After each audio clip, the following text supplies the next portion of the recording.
Speaking of winning, you guys complete the sweep. Just your thoughts on today's game specifically?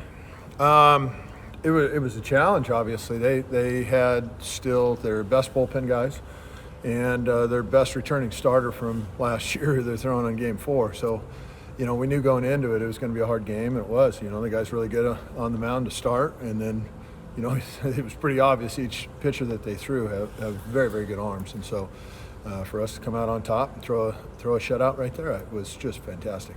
What did Brown do, the first starter for Northwestern State? What did he do to keep you guys off balance? Well, he's throwing 4 pitches for strikes and, hanging around, upper 80s, low 90s was plenty, and just an ultra competitor. And that was the report on him. He's just an old guy, and he pitched like he was like 30 years old out there, in a semi-pro game. And he's just old. He doesn't give you a whole lot to hit. He didn't throw the ball in the center of the zone. He just kind of worked the edges and knows what he's doing out there. He's a true competitor. He's a tough one to break down.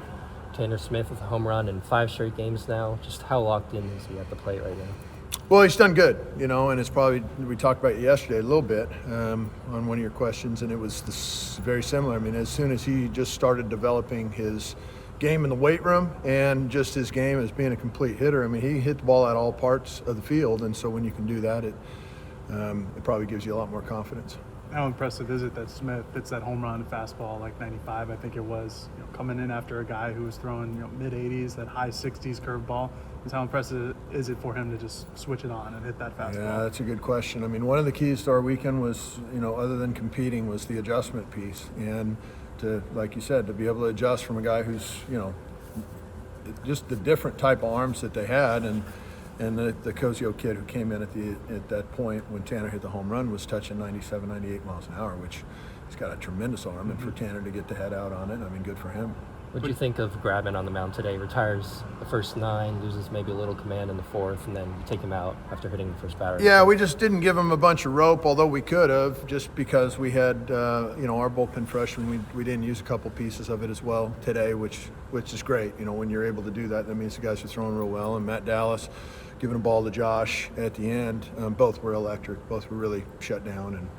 And so I was happy with all the pitchers that we had out there today. I thought they competed well, and they threw the ball exceptionally well. With Grabman, did he do anything with his delivery? It seemed like his hands were a little bit higher coming home. I know that's more of an Angier question, but yeah, I don't know, not to my knowledge. Dallas, reigning pitcher of the week for the Pac-12, comes in today, 4 scoreless. Just what'd you see from him? Same thing we've been seeing, just the ultimate competitor. He's older and much more confident in himself. Obviously, he's comfortable in his own skin. He's just really good at what he does, and we're lucky to have him. How big was that double play in the 4th inning where bases loaded, 1 out, you're still up only by 1 at that point, and then Cowley fields that high chopper at short to turn the double play? Yeah, Drew Cowley played tremendously well. Gavin Grant up the middle. We had a couple of double plays that really helped us get out of jams. They had their guy come up in a big spot, and we elected to intentionally walk him to get the bases loaded, which, that can always go against you and not work to your favor, but it worked to our favor. We got the double play ball, and the kids turned it, and the defense was exceptional, and the pitching was exceptional. With Cowley starting as short, how is Garrotti doing? Is he day-to-day? Yeah, Garrotti's day-to-day. He's a great player, and we're excited to have him.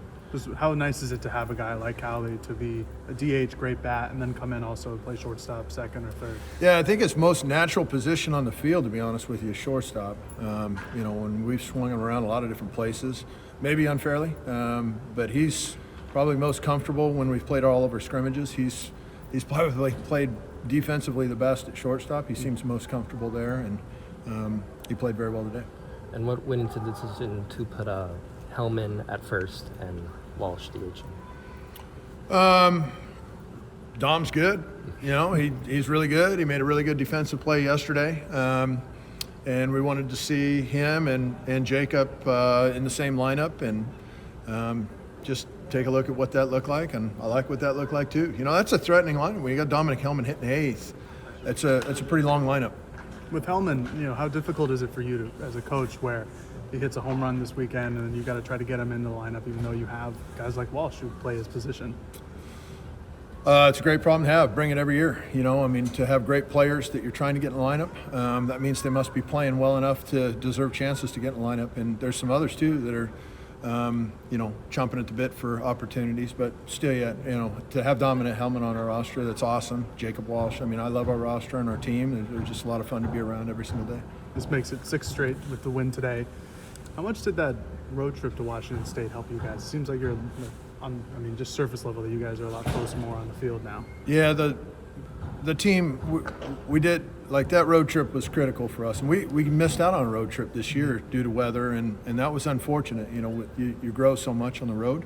And we did that weekend at Washington State for us to lose first game and come back and play as well as we did. And we had a lot of adversity on that weekend, probably more adversity on that weekend than we did this weekend.